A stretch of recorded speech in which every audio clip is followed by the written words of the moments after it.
যারা হাসনাত আবদুল্লাহ থেকে বন্যার টাকা হিসাব চাচ্ছেন তাদেরকে এবং প্রথম আলো ডেইলি স্টারকে একসাথে কঠিন ধোলাই করে দিলে। কোনোদিন দেখেছেন কোনো এমপিকে যে রাতে 2টা বাজে জনগণকে টাকার হিসাব দিতে?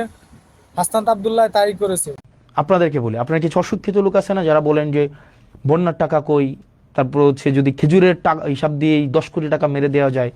এই অশিক্ষিতদেরকে বলবো হচ্ছে আপনারা একটু প্লিজ থাক, বলেও লাভ নাই, আপনাদেরকে বলে লাভ নাই যে আপনাদের তো এটা বললে লাভ হবে না যে এটা হচ্ছে সব মিডিয়াতে আছে, এটা হিসাব দেওয়া হয়েছে।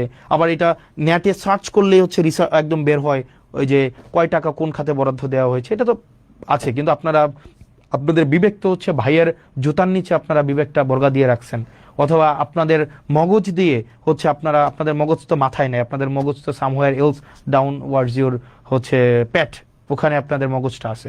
তো এই মগজ দিয়ে তো আপনাদের ইয়া করবেন না। আপনারা আসছেন খাটতে, নেতার পিছনে পিছনে খাটবেন, তাদের পা চাটবেন, তারা যদি মুখ তুলে তাকায় তাইলে আপনাদের কেরিয়ারটা দাঁড়াবে, না হয় আপনাদের কেরিয়ারটা দাঁড়াবে না।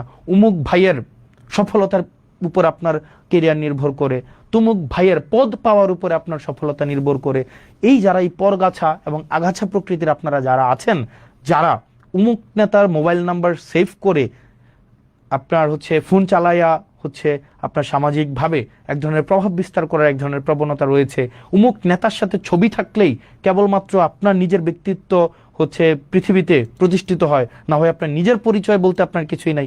ওই ধরনের মানুষগুলোকে আসলে বাক্য ব্যয় করে আর কিছু লাভ নাই, কারণ আপনার মগজ অলরেডি হচ্ছে বিক্রি করে দিয়েছেন, আপনার চিন্তা শক্তি নাই, আপনি হচ্ছেন কন্ট্রোলড, আপনি you are no longer a human being. So আপনার নিয়ে কিছু বলার নেই। তো যাই হোক।